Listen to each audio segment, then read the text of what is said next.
आज का हमारा टॉपिक है एलिफेंटा की गुफाएं। एलिफेंटा की गुफाओं के बारे में आज हम जानते हैं कि एलिफेंटा की गुफा महाराष्ट्र के मुंबई के दक्षिण पश्चिम में स्थित एक टापू पर है।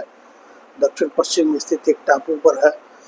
मुंबई से इसकी दूरी लगभग 20 किलोमीटर है। लगभग 2 घंटे की यात्रा करनी पड़ती है, तब जाके यहाँ पे पहुँचा जाता है।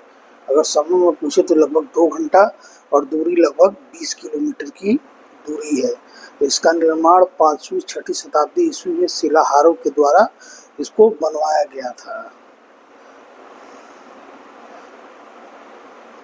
ये जो है चालुक्यों और राष्ट्रकूटों के अधीन रहे कोकण के मौर्यों के अधीन में थी। ये चालुक्यों और राष्ट्रकूटों के अधीन रहे सामंत जो थे उन सामंत जो थे उनके जो है अधीन में ये गुफा थी। सामंत जो है कोकण के मौर्य थे। पूर्व में इसका नाम धारापुरी, धर्मपुरी या फिर धारापुरी इत्यादि नामों से ये प्रचलित है। इसकी खोज पुर्तगालियों के द्वारा सन 1600 ईस्वी में किया गया। गुफा के प्रवेश द्वार पर काली बेसाल्ट की चट्टान को काटकर एक विशाल हाथी की मूर्ति बनाया गया था। जब पुर्तगालियों ने इसको देखा तो उन्होंने अपनी भाषा में, जो उनकी पुर्तगीज भाषा है, उस भाषा में एलिफेंट को एलिफेंटा बोला जाता है। तो उन्होंने इसका नाम बड़े से हाथी को देख के जो है एलिफेंटा इसका नाम रख दिया, जिसके कारण इसका नाम एलिफेंटा रखा गया।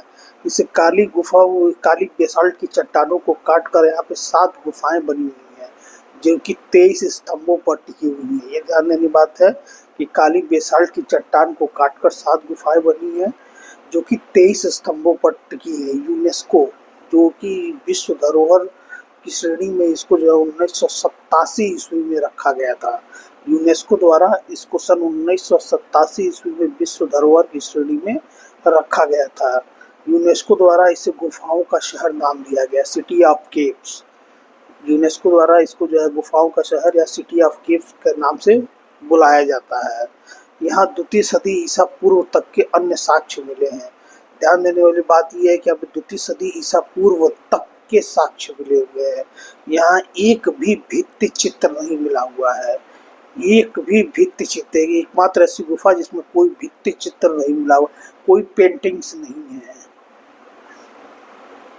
काली बेसाल्ट की चट्टानों को काटकर भगवान शिव से संबंधित 9 मूर्तियां बनी हुई हैं, जिनमें से वर्तमान में 6 मूर्ति ही सुरक्षित है। गुफा के प्रवेश द्वार पर जो विशाल हाथी बना हुआ था, जिसको देखकर जो है पुर्तगालियों ने जो इसका नाम एलिफेंटा रखा था, उसको जो है शिवाजी संग्रहालय के माता जीजाबाई उद्यान में रखा गया। मुंबई के शिवाजी संग्रहालय के माता जीजाबाई उद्यान में रखा गया है। पूर्व में इसका नाम प्रिंस ऑफ वेल्स म्यूजियम था और माता जीजाबाई उद्यान का नाम जो है पूर्व में विक्टोरिया गार्डन रखा गया था। फिर उसका नाम बदल के जो है शिवाजी और उनकी माता के नाम पे इसको रख दिया गया। और मूर्तियों के बारे में जान लेते हैं, कौन कौन सी मूर्ति मिली हुई है। तो पहली मूर्ति मिली हुई है जो कि त्रिमूर्ति की है, जिसमें भगवान शिव के 3 सर दिखाए गए हैं, जो कि एक पालनकर्ता, दूसरा सृजनकर्ता और तीसरा विनाशकर्ता के रूप में दिखाया गया है। सामान्यतः जो है ब्रह्मा विष्णु महेश को जो है त्रिमूर्तियों के रूप में दिखाया जाता है। इसमें जो है भगवान शिव को ही त्रिमूर्ति के रूप में दिखाया गया है और भगवान शिव को ही जो है पालनकर्ता, सृजनकर्ता और विनाशकर्ता के रूप में दिखाया गया है। दूसरी मूर्ति पंचमुख परमेश्वर की मूर्ति है, जो कि अद्भुत सौम्यता का प्रतीक है। ये पंचमुख, 5 मुख वाले जो है भगवान शिव को दिखाया गया है, पंचमुख परमेश्वर, जो कि अद्भुत सौम्यता का प्रतीक है। तीसरी मूर्ति जो बनी हुई है वो शिव पार्वती विवाह से संबंधित मूर्ति है। चौथी मूर्ति जो है अर्धनारीश्वर की मूर्ति है, जो कि दर्शन एवं कला का समन्वय का प्रतीक है। अर्धनारीश्वर, आधे जो है पुरुष आधा स्त्री, भगवान शंकर का जो है ये जो है बहुत प्रसिद्ध रूप है ये अर्धनारीश्वर। 5वीं मूर्ति जो है शिव की जटाओं से गंगा को निकलना, गंगा को जो है भगवान शिव की जटाओं से निकलता हुआ दिखाया गया है। 6ठी मूर्ति में भैरव रूप में नरमुंडों की माला पहने शिव के उग्र रूप को दर्शाता हुआ ये चित्र बनाया गया है, चित्रकारी की मूर्ति बनाई गई है।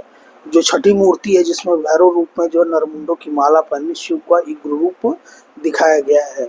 एलिफेंटा की गुफाएं लगभग वर्गाकार है, जिसकी एक फलक मतलब कि जिसकी एक भुजा की लंबाई 130 फुट लगभग है। एलिफेंटा के जो है जो 4 कोने हैं, उन 4 कोनों पे जो है 8 दिक्पालों की जो है मूर्तियां बनी हुई। दिक्पाल मतलब दिशाओं के रक्षक। 4 कोना हो गया, लगभग जो है एक जो कोना हो गया वो 130 वर्ग फुट का हो गया, 130 फुट का हो गया, 130 फुट का जो है एक फलक हो गया। ये वर्गाकार भुजा बनी हुई है, वर्गाकार लगभग लगभग वर्गाकार में है, पूर्णतः वर्गाकार में नहीं है, लगभग वर्गाकार में है, जिनके चारों कोनों पर जो है 8 दिक्पालों की मूर्तियां बनी हुई है। चारों कोनों पर जो है 8 दिक्पालों की जो है मूर्तियां बनी हुई हैं। दो एक को एक सिरे पे दो, एक सिरे पे दो, एक सिरे पे दो, एक सिरे पे दो, तो कुल एक सिरे पे दो करके कुल हमारे यहाँ जो है चारों दिशाओं में 8 दिक्पालों की मूर्तियां बनी हुई हैं। कुछ फलक चित्र भी बने हुए हैं। फलक चित्र मतलब कि जो है उकेरा गया है उनको, या फिर जो है हाई रिलीफ कहा जाए, मतलब उनको छेनी हथौड़े से उनको जो है काट छाट करके उनको आकार प्रदान किया गया है, इनको फलक चित्र कहा जाता है। उन फलक से चित्रों में जो है अंधकासुर का वध तथा कैलाश को उठाए रावण का चित्र उत्कीर्ण किया गया है।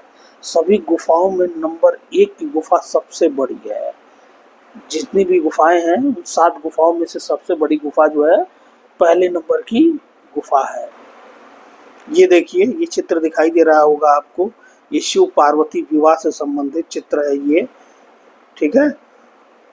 और ये दूसरा चित्र जिसमें जो है त्रिमूर्ति के रूप में जो है भगवान शंकर को दिखाया गया है कि एक में जो है पालन करता है, एक में सृजन करता है और एक में जो है विनाशकर्ता के रूप में दिखाया गया है।